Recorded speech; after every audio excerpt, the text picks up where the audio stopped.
Musim dingin 1943, langit di atas Eropa seperti lembaran timah kelabu. Sebuah Boeing B-19 Flying Fortress milik United States Army Air Forces melaju dalam formasi rapat menuju wilayah yang dipenuhi artileri musuh. Di bagian paling bawah pesawat itu menggantung sebuah kubah kaca bundar, ball turret. Diameternya tak lebih dari 1,5 meter. Di dalamnya, seorang penembak muda meringkuk dalam posisi hampir janin. Lututnya menekan dada, punggungnya melengkung, helmnya hampir menyentuh dinding baja. Namanya hanya tercatat sebagai Gunner, Ball Position. Tidak ada ruang untuk berdiri, tidak ada ruang untuk panik. Untuk masuk, ia harus memanjat dari dalam pesawat, lalu menuruni lubang kecil sebelum kubah diputar dan dikunci. Setelah tertutup, ia sendirian, terpisah dari kru lain oleh lantai pesawat dan suara mesin yang meraung tanpa henti. Suhu di ketinggian membeku hingga minus puluhan derajat. Napasnya membentuk kabut tipis di kaca. Di luar, langit tampak sunyi, tapi ia tahu, sunyi itu menipu. Karena ketika pesawat melintasi target, dentuman pertama selalu datang tanpa peringatan. Dan saat itu terjadi, tidak ada tempat untuk lari. Pukul 9.17, formasi memasuki zona tembak. Dari tanah, baterai artileri anti pesawat menyalakan langit. Ledakan hitam bermekaran di sekitar Boeing B-17 Flying Fortress seperti bunga kematian yang mekar terbalik. Di dalam ball turret, suara tidak lagi terdengar sebagai bunyi, melainkan tekanan. Setiap ledakan membuat kubah bergetar, baut-baut berderit, dan kaca tipis bergetar di depan wajahnya. Pecahan logam beterbangan di luar, memantul seperti hujan besi. Ia memutar turret perlahan. Dua laras senapan mesin mengikuti gerakannya. Dunia di bawahnya tampak jauh dan kecil. Ladang, sungai, kota, semuanya terlihat seperti peta. Namun dari peta itulah, kilatan api naik memburu. Intercom berderak. "Flak di bawah, tetap waspada." Keringat dingin mengalir di balik sarung tangan wallnya. Ia menatap ke bawah, ke dalam kabut asap hitam yang menggumpal. Tiba-tiba, siluet pesawat tempur muncul dari celah awan, naik cepat dari arah jam 6 bawah. Ia menekan pelatuk. Senapan mesin meraung, getarannya menghantam lengannya. Selongsong peluru berjatuhan, berkilat sesaat sebelum menghilang di udara kosong. Tapi pesawat itu terus mendekat. Di posisi itu, ia adalah perisai terakhir bagian bawah pesawat. Jika ia gagal, bom takkan pernah dijatuhkan. Dan jika pesawat itu tertembus dari bawah, ia yang pertama menerima serpihannya. Serangan datang lebih cepat dari dugaan. Pesawat tempur musuh melintas di bawah perut Boeing B-17 Flying Fortress, menembakkan rentetan peluru yang terasa seperti hujan palu menghantam kubah kaca. Retakan kecil muncul, tipis seperti rambut. Di dalam ball turret, ia melihatnya dengan jelas. Sebuah garis putih menjalar di depan wajahnya, membelah pandangan antara langit dan bumi. Ia tahu betul, kaca itu bukan baja tebal, hanya lapisan transparan yang dirancang untuk visibilitas, bukan untuk menahan takdir. Ledakan flak berikutnya terjadi begitu dekat hingga tubuhnya terangkat dari dudukan. Sabuk pengamannya menahan, tapi kepalanya membentur sisi logam. Intercom mati mendadak, hanya denging panjang yang tersisa di telinganya. Kini ia benar-benar sendirian. Ia memutar turret perlahan, mencoba mencari sasaran. Namun di bawahnya hanya asap hitam dan puing berjatuhan. Bau mesiur dan oli terbakar menyusup masuk lewat celah ventilasi. Lalu sesuatu menghantam bagian belakang kubah. Bukan ledakan besar, hanya dentuman berat, seperti tangan raksasa mengetuk dari luar. Ia menoleh terlahan. Dan untuk sesaat, ia merasa seperti ada sesuatu di bawah sana. Bukan pesawat, bukan flak, melainkan bayangan yang mengikuti gerakannya di kegelapan asap. Pukul 9.42, suara pilot akhirnya kembali terdengar di intercom yang berderak. Sistem hidrolik kena, roda pendaratan mungkin tidak bisa turun. Kalimat itu sederhana, namun bagi penembak ball turret, itu berarti satu hal mengerikan. Jika roda tidak turun, turret tak bisa diputar ke posisi masuk. Dan jika tak bisa diputar, ia tidak bisa keluar. Di dalam perut Boeing B-17 Flying Fortress, sistem hidrolik mengatur banyak hal, termasuk mekanisme turret dan roda pendaratan. Jika tekanan hilang, bola baja itu bisa terkunci di posisi bawah. Ia mencoba memutar turret. Gerakannya terasa lebih berat, seperti ada gesekan yang tak biasa.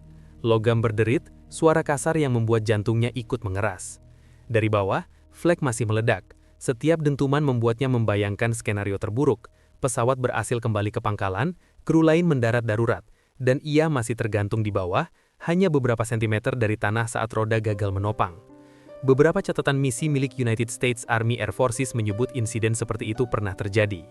Penembak tidak sempat dikeluarkan, pesawat menyentuh landasan, dan bola besi itu menjadi titik tumbuk pertama. Ia menarik nafas panjang, mencoba tetap fokus, tapi kini musuh bukan hanya peluru, musuhnya adalah mesin yang mungkin berhenti bekerja di waktu yang paling salah. Ketinggian mereka melewati 20.000 kaki. Udara di luar membeku seperti ruang hampa tanpa belas kasihan. Di dalam ball turret, pemanas kecil tak lagi terasa cukup. Ujung jarinya mulai kebas meski terbungkus sarung tangan tebal. Embun beku merayap di tepi kaca kubah. Pandangannya menyempit, seperti dunia perlahan ditelan es. Ia menggosok bagian depan dengan lengan, meninggalkan noda buram yang hanya sedikit membantu. Formasi Boeing B-17 Flying Fortress mulai terpecah. Beberapa pesawat terlihat menyimpang, meninggalkan jejak asap tipis di belakangnya. Satu di antaranya berputar perlahan, lalu jatuh, menghilang ke dalam awan tanpa suara yang sampai padanya. Intercom kembali sunyi. Di dalam bola baja itu, waktu terasa aneh. Setiap detik seperti meregang. Ia tidak tahu apakah ia gemetar karena dingin, atau karena kesadaran bahwa jika mesin mati, ia tidak bisa berdiri, tidak bisa melompat, tidak bisa menyelamatkan diri. Ball turret dirancang untuk efisiensi tembak, bukan kenyamanan manusia. Lalu lampu indikator kecil di panelnya berkedip. Tekanan hidrolik menurun. Gerakan turret kembali terasa berat. Ia mencoba memutarnya ke posisi netral. Logam menggeram pelan, lalu berhenti sesaat, seakan ragu untuk patuh.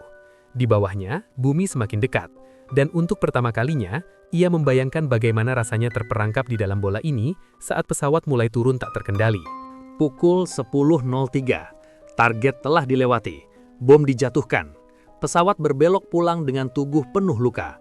Namun bagi penembak di bawah perut Boeing B-17 Flying Fortress, perjalanan pulang justru terasa lebih mengerikan. Ia mencoba memutar turret ke posisi masuk, sejajar dengan lubang akses di lantai pesawat. Biasanya, gerakan itu halus. Kali ini terasa seperti memutar roda gigi yang dilumuri pasir. Lampu indikator tekanan berkedip cepat, lalu redup. Turret berhenti di sudut miring. Ia mencoba lagi, menekan tuas, mendorong dengan seluruh tenaga kaki dan bahunya. Logam berderit keras, suara kasar yang terdengar seperti erangan. Tidak bergerak. Di intercom, suara teknisi terdengar tegang. Tekanan hidrolik hampir nol. Kita coba sistem manual. Manual berarti kru di atas harus memutar mekanisme cadangan dengan tenaga tangan. Itu butuh waktu, dan waktu adalah sesuatu yang terasa semakin menipis. Ia melihat ke bawah. Awan mulai menipis. Tanah terlihat lebih jelas. Sungai berkelok seperti luka panjang. Hutan tampak gelap, tak ramah. Jika pendaratan darurat dilakukan sebelum ia keluar, bola baja ini akan menjadi sangkar terakhirnya. Ia mengetuk dinding turret dengan kepalan tangan. Sekali, dua kali, seolah ingin memastikan ia masih nyata. Di luar, tidak ada jawaban. Hanya angin yang meraung dan bayangan sayap pesawat yang bergetar di atasnya. Pukul 10.27, garis pantai sekutu terlihat di kejauhan. Namun pesawat masih kehilangan tekanan hidrolik. Di dalam kabin, kru berjuang memutar mekanisme darurat. Keringat bercampur oli, tangan gemetar. Di bawah, penembak itu masih terkunci. Turret belum sejajar, teriak seseorang di intercom.